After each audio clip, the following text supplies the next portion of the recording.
Hey guys, welcome back to Licks of the Beast. My name is Nico Falco, and as you can see, today we're doing something a little different. So for 5 years, I've only ever played guitar on this channel, except for the very rare, poorly executed bass line. And since I've always thought of myself as someone who couldn't really play bass properly, I was mostly okay with that. But you know what? After a while, it started to bug me that I couldn't do it, due to a lack of skill, which was due to a lack of time and effort.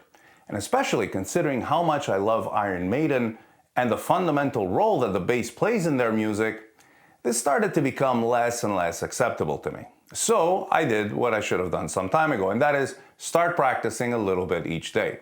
Now, I already have a well-developed left hand, so the main focus point was the right hand finger picking. So I've been trying to copy a little bit what Steve Harris does with the floating hand technique using 2 fingers. And I've been doing things like coordination exercises to get both hands working together in sync. So if I find a sticking point, I start by isolating it, and then I'll repeat that point until it's smoother, and then I practice just the smallest possible looped run, starting from a few notes before and ending on a few notes after that point. So of course, I'm not a good bass player yet, but I am a lot better than I was last year. I'm gonna do this with a pick.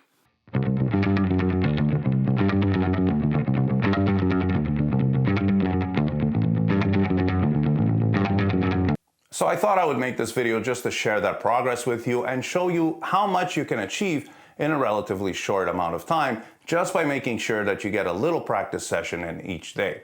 So I'm gonna do a full playthrough of the song Deja Vu from my favorite Iron Maiden album, Somewhere in Time. Now, Steve Harris's original bass line has been removed from the track, so the only bass that you'll be hearing is my own. And this will be shot 100% live, so there won't be any punching in or splicing takes together. If there's any mistakes or mess ups, I'm gonna leave them in, because otherwise, really, what's the point of making this video, right?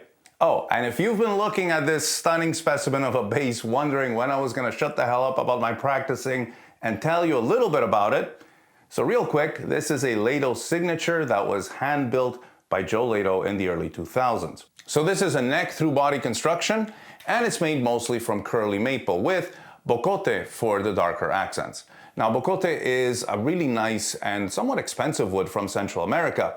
And what it does on this bass is it really brings out those harmonic I can't do it. That's complete bullshit. It just looks really nice, and it makes this bass not only a great playing instrument, but also a beautiful work of art. Harmonic overtones. Okay. The neck is a 3-piece neck, so it's rock solid, and the fretboard is a beautiful slab of dark ebony. Then you have a Goto bridge and Goto tuners, and Bartolini active pickups with 5 control knobs. You got the treble, the middle, the bass, the blend between the bridge and neck, and of course, the volume. The Bartolini pickups take a little experimenting to get the right sound for what you need, but that's because you can dial in a real wide variety of different sounds, so it's a fantastic bass to use in the studio, and it feels so awesome to play. All right, that's all I wanted to say. Thanks for bearing with me, and now I hope you'll enjoy my first attempt at a full bass playthrough with Deja Vu. Here we go.